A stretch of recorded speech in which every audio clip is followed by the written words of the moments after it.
చాలా జాగ్రత్తగా చూసుకోవాలి.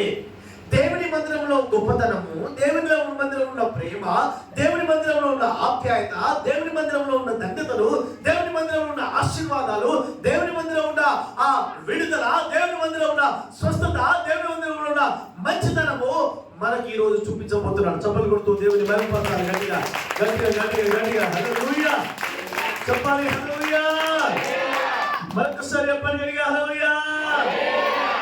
అయితే దేవుడు ఇంత అద్భుతాలు చేయగలడు అని జ్ఞాని అయిన సొలొమోనుకి ఎలా అర్థమైందో ఆ మాటలు మనం విందాం.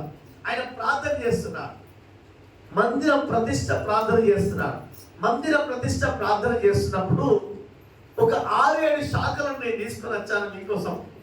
ఈ శాఖలన్నీ మీరు కరెక్ట్ గా వింటే మీ జీవితాలు అద్భుతంగా ఆశీర్వాదకరంగా ఉంటాయని నేను నమ్ముచున్నాను. 2వ దినవృత్తాంతము 6వ అధ్యాయము 13వ వచనం. 2వ దినవృత్తాంతము 6వ అధ్యాయము 13వ వచనం చదువుకుందాం. చదవాలి ఎవరైనా. తాను చేయించిన 5 మూరల పొడవును 5 మూరల వెడల్పును 3 మూరల ఎత్తుగల ఇత్తడి సర్పములను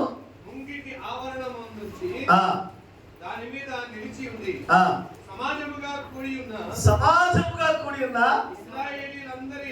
ఇశ్రాయేలీయులందరి ఎదుటను చేతులు ఆకాశం వైపు ఎత్తి అందరూ చప్పలు కొట్టారు. గట్టిగా గట్టిగా గట్టిగా ఉండాలి.